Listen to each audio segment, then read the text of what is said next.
Salmo de número 84. Diz assim a palavra do Senhor: como é agradável o lugar da tua habitação, Senhor dos exércitos. A minha alma anela e até desfalece pelos átrios do Senhor. O meu coração e o meu corpo cantam de alegria ao Deus vivo. Até o pardal achou um lar, e a andorinha um ninho para si, para abrigar os seus filhotes, um lugar perto do teu altar. Ó Senhor dos exércitos, meu Rei e meu Deus. Como são felizes os que habitam em tua casa, louvam-te sem cessar.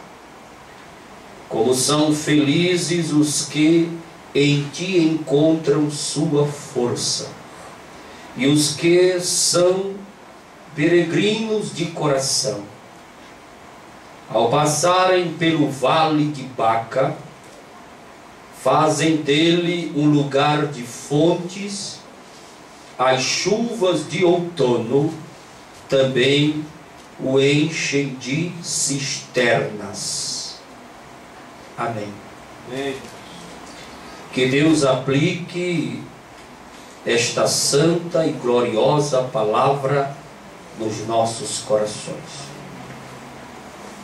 Deus, nós queremos te agradecer pelo teu amor, pela tua bondade. Eu quero te agradecer pela presença dos santos que estão aqui. Abençoa a cada ovelha, a cada filho teu, a cada servo, a cada serva, a cada crente que está aqui presente.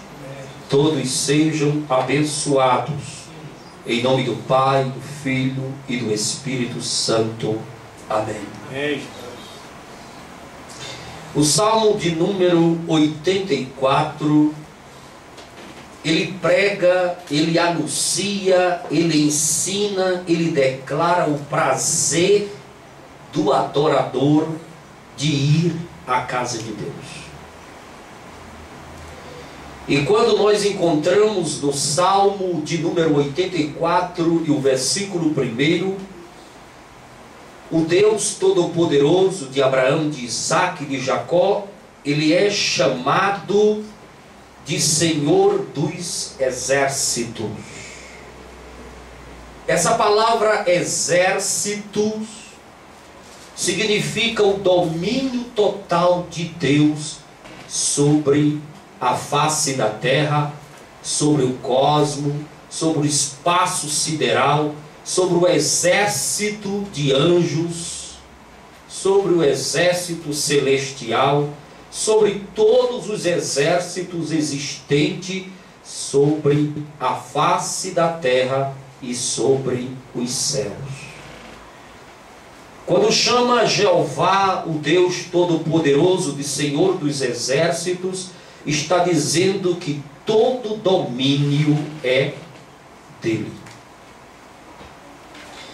E no versículo de número 2 diz que o adorador até desfalece, enfraquece, desejando, almejando, anelando a casa de Deus. Porque o verdadeiro adorador, ele deseja a casa de Deus de uma maneira, de uma sede, de um desejo tão profundo e tão glorioso, que o salmista, os filhos de Coré, querem anunciar no Salmo de número 84. Ao passarem pelo vale de Baca, onde existem os arbustos que choram. Aonde existem os arbustos que derramam sobre suas folhas gotas de águas parecida como de lágrimas. Um deserto que Deus transforma em oásis, em jardim. E na época desta peregrinação, os peregrinos passavam pelo deserto de Baca, ou vale de Baca, e ali tudo florescia como a rosa, e o deserto virava um jardim. Para atravessar o vale das lágrimas, você precisa só do querido e do velho lenço. O lenço, ele caiu em desuso nas igrejas. Antigamente, quase todo crente tinha um lenço. Dentro da Bíblia, no bolso do paletó, no bolso da calça, na bolsa das irmãs. Em muitas igrejas, as lágrimas cessaram. O povo de Deus não chora mais. Hoje se vê crente mascando chiclete, e a prova do crime está debaixo dos bancos e das cadeiras, cheio de bolinhas de chicletes coladas. O choro foi substituído pelas conversas, o choro foi substituído pelas risadas, o choro foi substituído pelo sono. Tem crente que chega até a roncar dentro da casa de Deus. Mas na frente da televisão, o sono desaparece. Na frente da internet, o sono também desaparece. Na igreja é um sono, é um cansaço, é uma fadiga. Tem crente que até lê a Bíblia para dormir. Parece que a Bíblia se tornou um sonífero. Eu conheci um irmão que ele dizia para mim: quando eu estou com insônia, quando eu estou não consigo pegar o sono, eu vou ler a Bíblia. E começo a ler a palavra de Deus e rapidinho vem o sono. Eu fiquei calado, mas eu devia ter falado para ele: é sono do diabo. Porque quando você está lendo a palavra de Deus, o inimigo lança sono, o inimigo lança fadiga, o inimigo lança impaciência, tudo quanto há de qualquer coisa o inimigo prepara para retirar a sua atenção da palavra de Deus.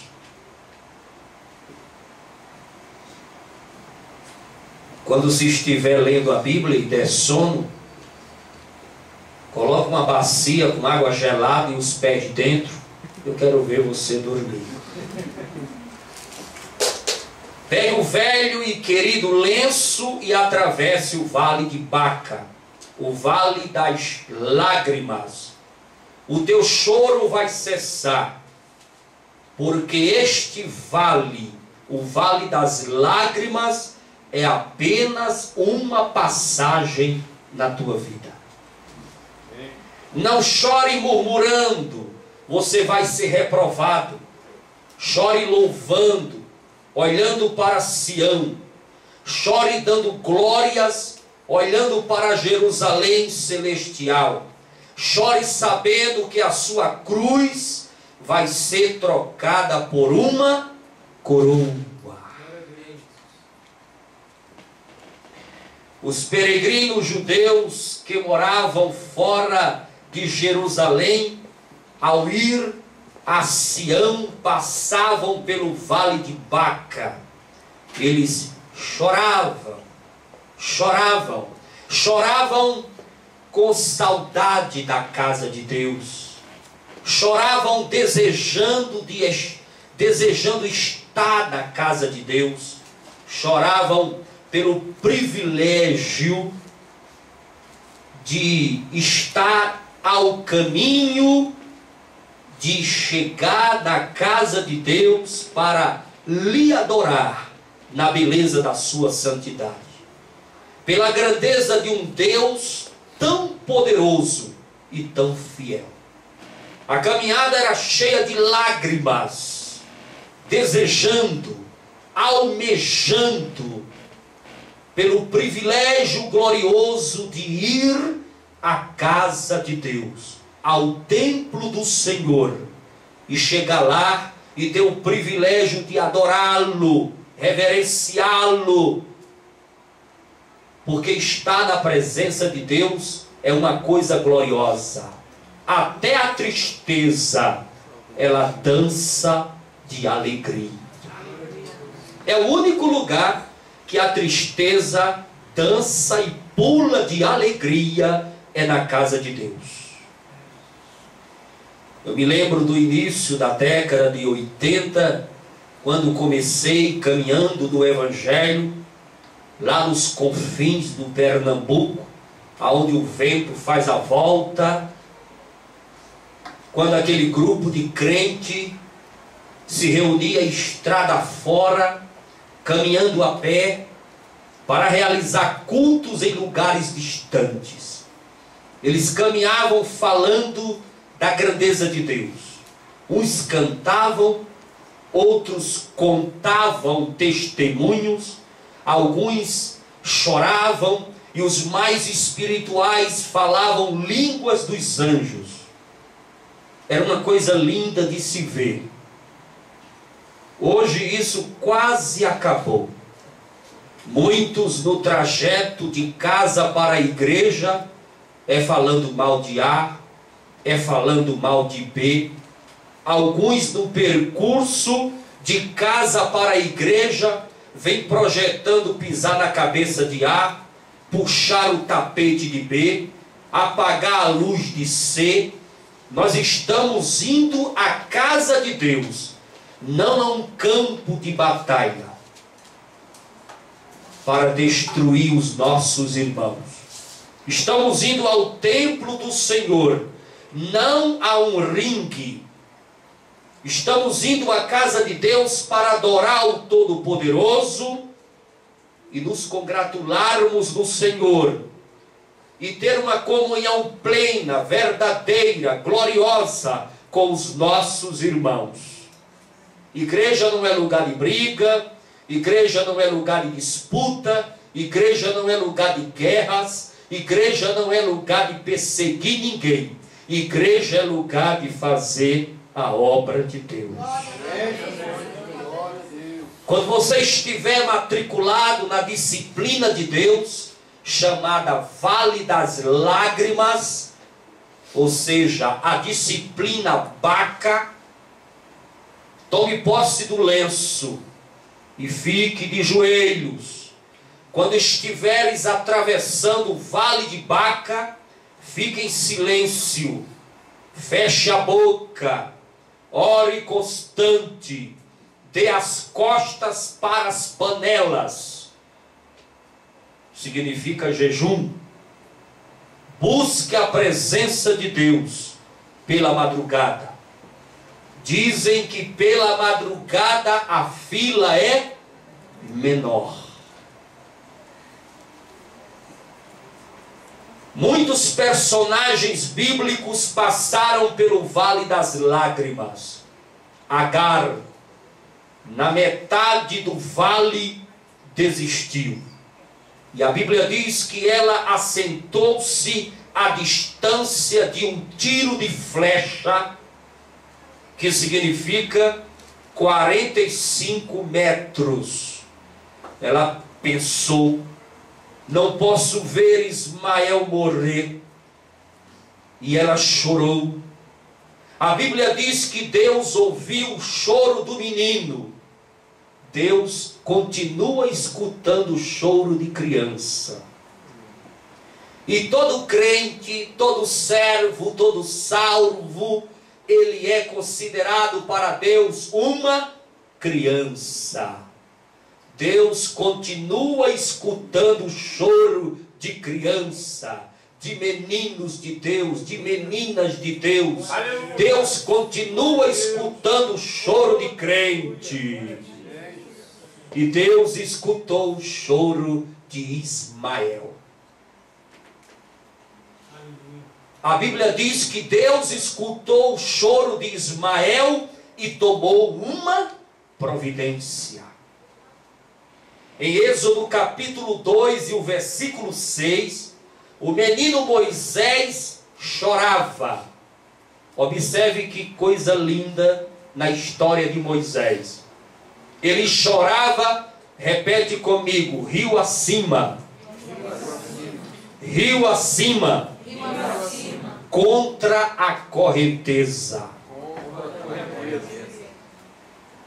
Dentro da arca de juncos estava aquela linda criança, filha de Joquebede. A filha de Faraó escutou o choro do menino, porque o anjo que Deus enviou para saculejar o menino Moisés dentro daquela arca de juncos. Dentro do rio Nilo havia muitas plantações de juncos.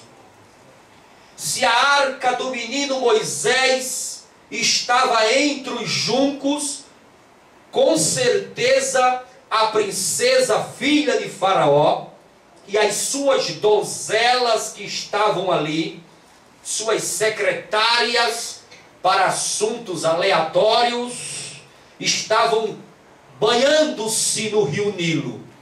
A arca de Moisés, o berço de Moisés, ficou entre os juncos. Tudo indica que a princesa não ia ver, nem também as suas criadas. Deus mandou um anjo e disse: vai lá e faz Moisés chorar. E o anjo saculejava: chora, Moisés, chora, Moisés. E o menino começou a gritar, espernear, que isso o menino sabe fazer. E quando a princesa olhou entre os juncos, não viu ninguém. Era só juncos, alto, aquele capim alto. A arca estava entre eles, enganchada, porque a correnteza trouxe rio acima. No milagre de Moisés, a correnteza não era rio abaixo, a correnteza era rio acima. A casa de Faraó estava aqui. O bairro de Gozen, onde morava Joquebede, aonde ela colocou a arca do menino, estava aqui.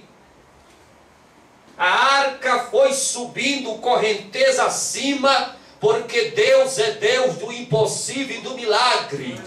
Quando chegou lá nos juncos, ela enganchou e ficou no meio daquele matagal. E o anjo saculejou o menino: chora, senão a princesa não vai te achar. Ela precisa te achar. E saculejou o menino começou a gritar, entrar em pânico. E ela disse: tem alguém chorando no meio dos juncos. Deu um choro de uma criança.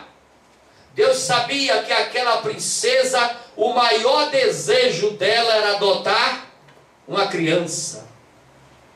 Deus sabia de tudo, na sua onisciência. Deus sabe de tudo o que você deseja, o que você almeja. Por isso, Ele vai fazer um milagre na sua vida, como fez na vida de Joquebede. Joquebede adentrou no vale das lágrimas. Ela tinha 2 filhos. O terceiro era o caçula, mas não tinha o direito de criar. Ela teve a misericórdia de tê-lo vivo em suas mãos, porque Deus usou 2 enfermeiras lá no hospital de Faraó. 2 enfermeiras não crentes, Sifra e Puá foram usadas pelo Espírito de Deus para não obedecer a Faraó e deixar as crianças hebreias do sexo masculino viva por uma misericórdia e ordem de Deus. Moisés foi uma delas. E Joquebede colocou nos braços, e quem mandou Joquebede colocar dentro do rio Nilo, numa arca de junco, foi o próprio Deus. E quem mandou a princesa ir se banhar naquele horário, naquela hora, naquele momento, foi o próprio Deus.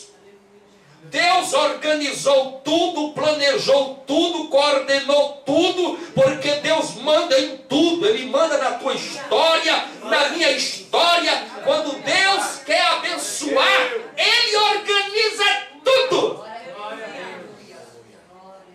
Tudo. Os detalhes. O berço do menino Moisés dentro do rio Nilo. O rio mais comprido do mundo, com um curso de 6.500 quilômetros. Eu não sei, rio acima, quantos quilômetros aquele berço andou. Quando Joquebede colocou o cesto betumado no rio, e a criança dentro, a correnteza era rio abaixo. O palácio faraônico ficava rio acima. Pois os detritos, as impurezas, não iam passar pela casa real. Joquebede morava rio abaixo. O palácio de Faraó ficava rio acima. E o rio descia, passando pelos bairros, vilarejos, povoados. O rio Nilo passava pelo palácio, pelas casas dos príncipes, generais, Potifar, descendo, bairro de Gozen, descendo. Quando Joquebede colocou o berço do menino Moisés, o berço subiu contra a correnteza do rio Nilo. O rio descia água abaixo. O berço de Moisés subia água acima, rio acima. Quando Deus deseja te arrancados do vale das lágrimas, Ele vai contra o vento, Ele vai contra a correnteza, Ele vai contra as ondas, mas Ele te abençoa de uma maneira ou de outra.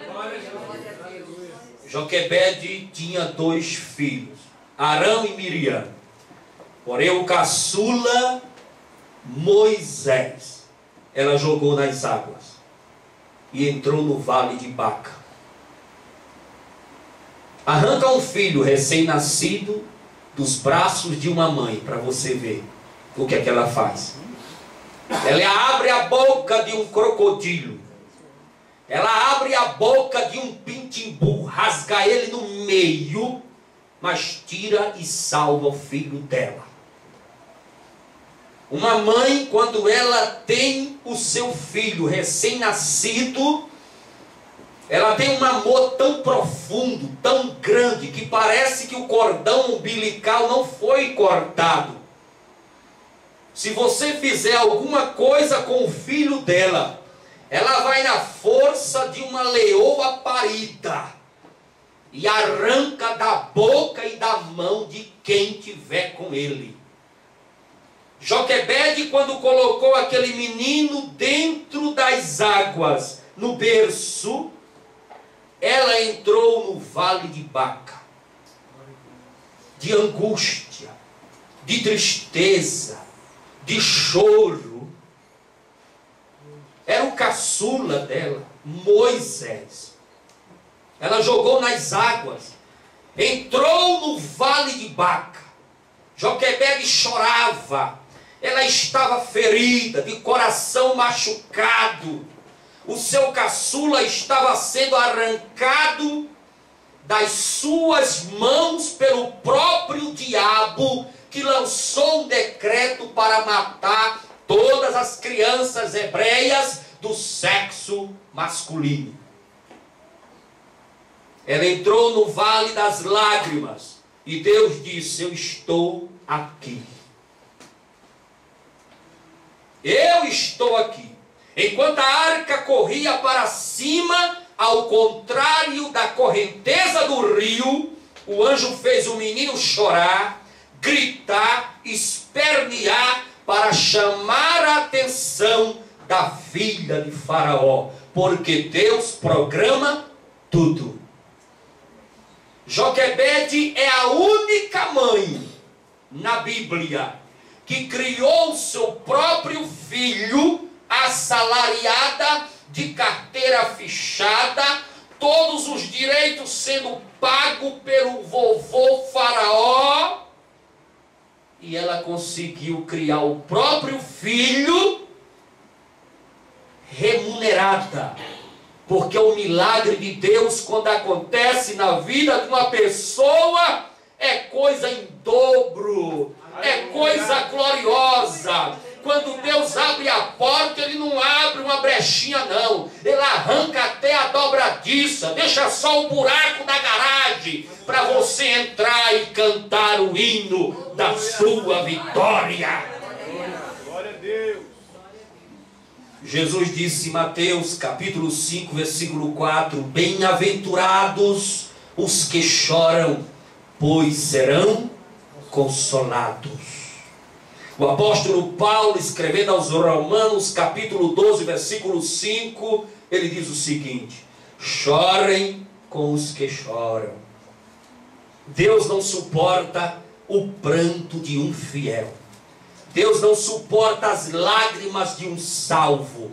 Deus não suporta o choro de um servo.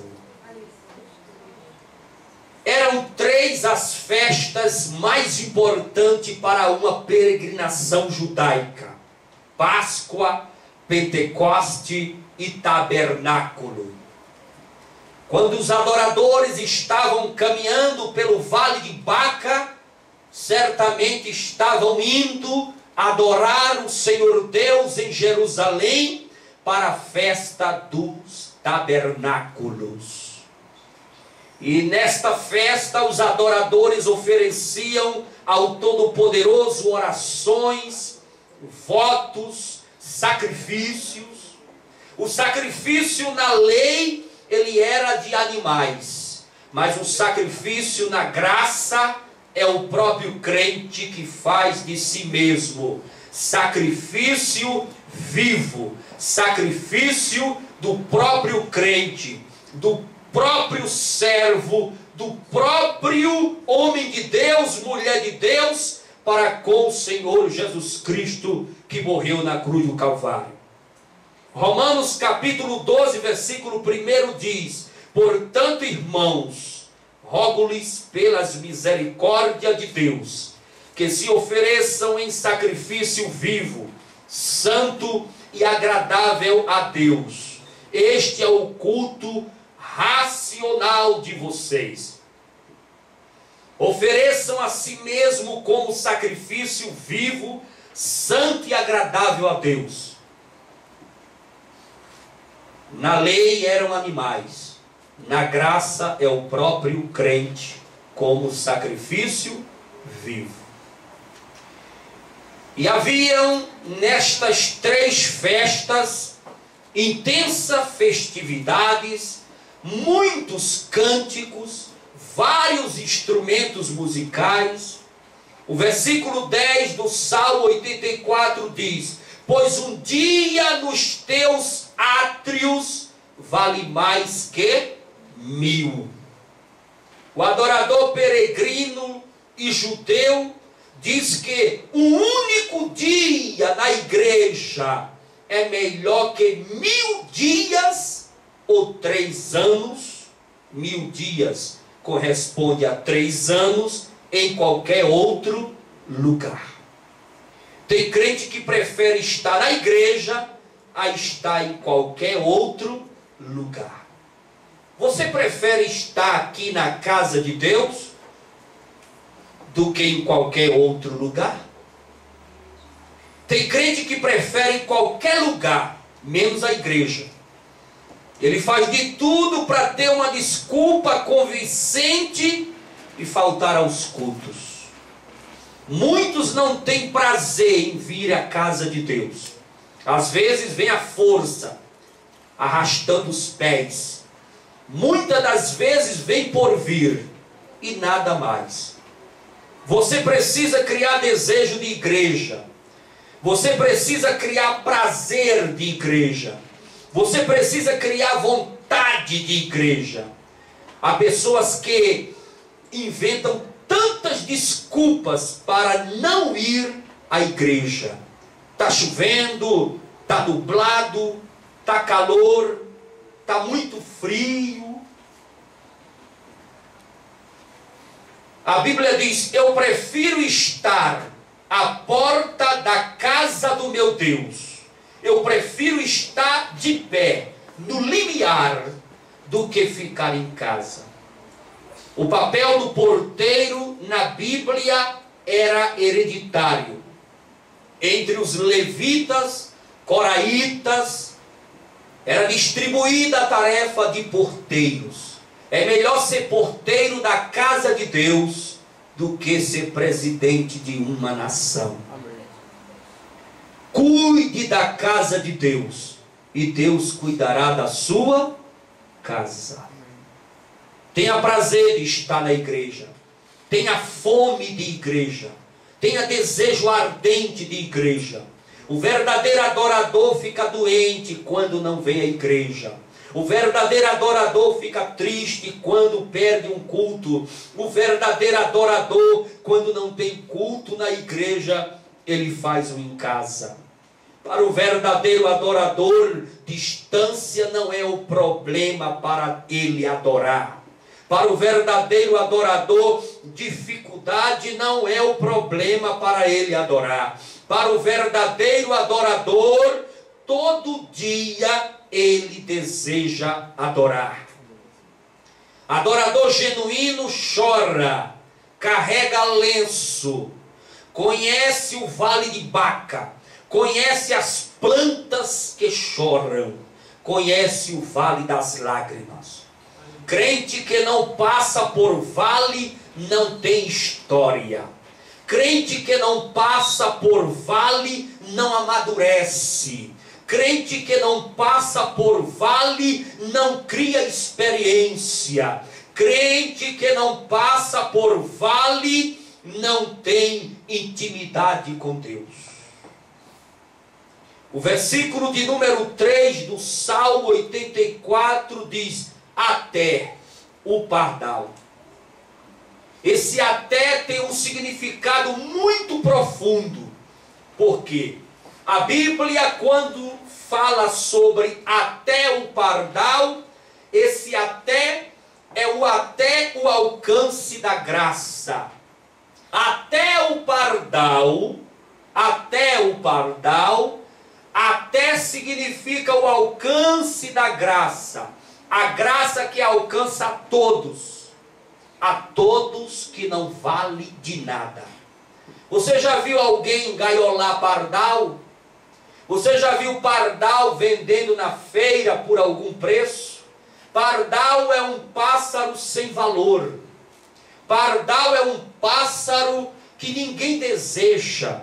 Pardal é um pássaro que faz seus ninhos muito mal feito, cheio de pontas para lá, aquela coisa mal feita, mal organizada, dentro do telhado das casas, dos galpões, cria os seus filhotes, e o povo arranca os seus ninhos, mata, persegue, não deseja, não quer, porque ele é um pássaro indesejado. Pardal não tem o valor de uma arara azul. Pardal não tem o valor de um curió. Pardal não tem um cântico bonito. Pardal não tem valor nenhum. Por isso que até o pardal achou um lar. Quando de até o pardal, está dizendo o alcance da graça. A graça salvadora que está distribuída para aquele que não vale nada, aquele que está perdido, aquele que não tem valor na sociedade, aquele que não tem valor nas classes sociais, aquele que está na sarjeta do pecado, aquele que não tem valor para ninguém. Jesus o alcança com o braço da graça e lhe coloca em cadeira de príncipe, porque essa é a função da graça, é alcançar a todos que não têm valor, a todos que não valem de nada. A graça alcança, a graça limpa, a graça purifica no sangue de Jesus e lhe faz príncipe na casa de Deus, como fez com cada um de nós. Quando a Bíblia diz no versículo de número 3, até o pardal achou um lar, é interessante observar que quando a Bíblia está falando da andorinha, que para os poetas, escritores, a andorinha significa o pássaro da liberdade, que também significa a graça que liberta, a graça que dá liberdade, a graça do jugo suave e do fardo leve, a graça que não oprime, a graça que não escraviza, a graça que salva e te dá liberdade para você caminhar livre, sem as correntes do diabo. Aleluia. E quando ela se refere ao pardal que alcança aquele que não tem valor nenhum, ela se refere à andorinha. Quando se fala do pardal, a Bíblia não cita ninho, ela cita lar. Quando fala da andorinha, cita o ninho. Porque o ninho do pardal não se compara ao ninho da andorinha. O ninho da andorinha é um ninho bem feito, é um ninho feito com organização, com valor. A andorinha faz um ninho em forma de taça, ela faz um ninho lindo, ela constrói o ninho com alguns detalhes de barro, levando no seu bico molhado e colocando os gravetos. E fica aquele ninho em forma de taça, aquele ninho bonito, aquele ninho chique. A Bíblia cita a andorinha como ninho, mas cita o pardal como casa. Porque o pardal, nem cântico, nem ninho, nada dele aproveita. Apenas a andorinha, sim. A andorinha aproveita dela o ninho, que é uma beleza, o seu voo, que é uma coisa assim impressionante. A Bíblia diz, até o pardal achou um lar, e a andorinha um ninho para si, para abrigar os seus filhotes, um lugar perto do teu altar. Os pássaros encontram refúgio em seus ninhos. O crente encontra refúgio na casa de Deus. Os ninhos dos pássaros são os seus altares. Ali eles põem, chocam e criam seus filhotes. O templo é o lugar sagrado para o crente e a sua família. O povo de Deus costuma pregar dizendo, o templo do Espírito Santo está aqui, e não as 4 paredes. O templo construído de alvenaria não vale de nada. Que somos templo do Espírito Santo, isto é, verdade. Agora, desvalorizar a igreja, o prédio, a loja, o templo de alvenaria, isso não é de Deus. E esses crentes que pregam por aí, que o templo do Espírito Santo é Ele, e que as 4 paredes de alvenaria não vale de nada são os crentes que passam a congregar nos montes. Crentes que, por causa disto, passa a congregar na internet, passa a congregar na televisão, passa a congregar na casa do profeta, passa a congregar em qualquer outro lugar, menos na igreja, 4 paredes, alvenaria, porque ele usa essa desculpa: templo do Espírito Santo sou eu, e não 4 paredes. Não, nós somos templo do Espírito Santo, sim, mas as 4 paredes, este lugar foi consagrado ao Senhor, preparado e reservado pelo Senhor para ser um lugar de adoração.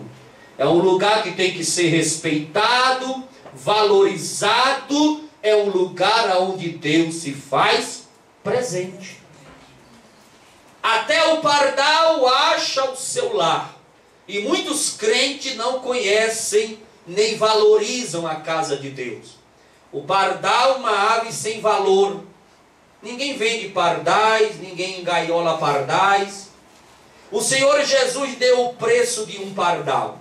Mateus capítulo 10, versículo 29, 30 e 31. O 29 diz assim: não se vendem 2 pardais por uma moedinha ou ceitil, 1 centavo. E o versículo 30, mesmo um pardal valendo quase nada, nenhum deles cairá morto em terra sem o meu consentimento, assim diz o Senhor. Amém. Versículo 31, vocês valem mais do que muitos pardais. Do que muitos. O pardal acorda cedo e cedo já glorifica o Criador. O pardal não vale nada e Deus cuida de cada um deles. E você? Você vale o preço do sangue de Jesus derramado na cruz. Por causa de você, o Espírito Santo teve que deixar os céus, arrumar as malas e vir morar na terra. Por causa de você, crente em Cristo Jesus, o Senhor Jesus Cristo está lá em cima, construindo uma cidade de ouro, cristal e pedras preciosas para nós morarmos.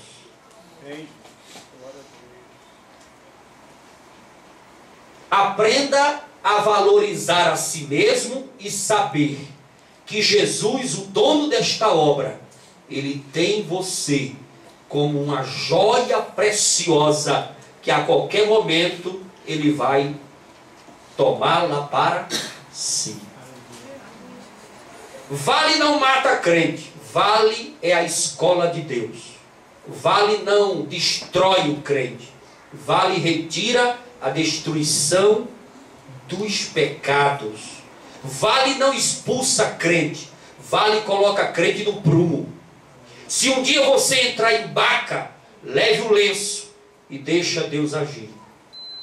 O Salmo de número 84 fala também da andorinha.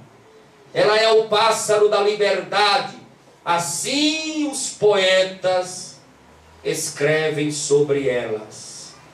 Ela é um pássaro migratório. Ela é exímia voadora. É o pássaro da primavera. Jeremias capítulo 8, versículo 7 diz: a andorinha observa a época de sua migração, mas o meu povo não conhece as exigências do Senhor.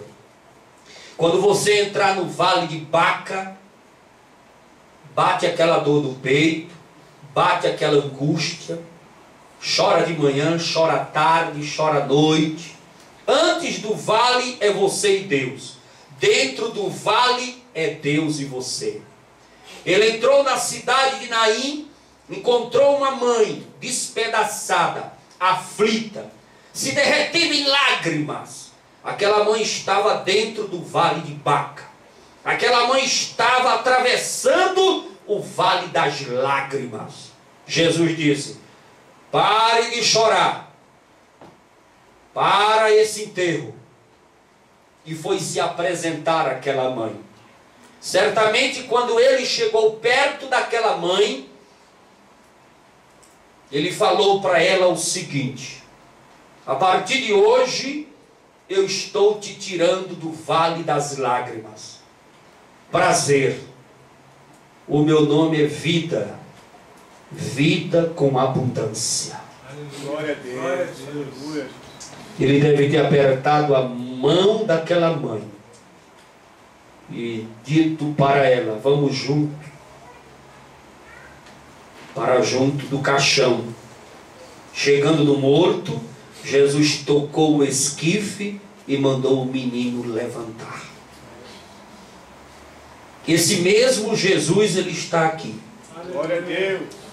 te dando vida com abundância, parando o enterro do teu ministério, parando o enterro da tua área profissional, parando o enterro da tua vida sentimental. Teu casamento pode estar indo para o cemitério. Jesus vai parar, se apresentar como vida abundante e vai ressuscitar o teu casamento, o teu lado profissional, a tua vida financeira. Ele vai ressuscitar a área da tua vida que está morta. Vai te dar vida com abundância. Vai te tirar do vale das lágrimas e te dizer: pare de chorar, porque eu estou chegando agora com a providência na tua vida. Estou te abençoando, estou ressuscitando os teus sonhos. Estou aqui para te dar vida com abundância.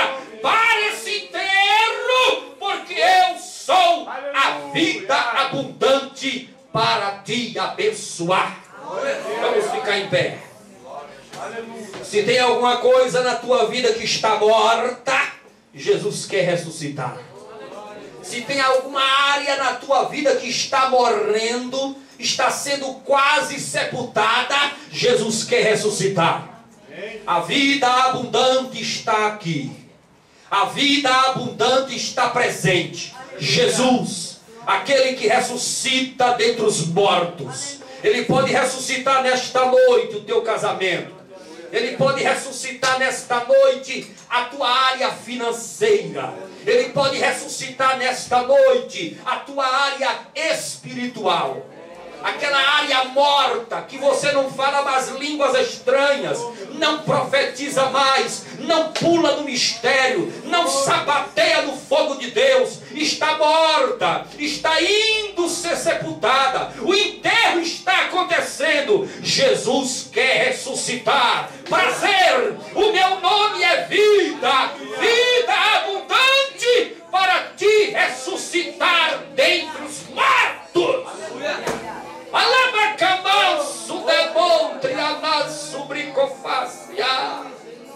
Levanta sua mão para o céu e vamos orar.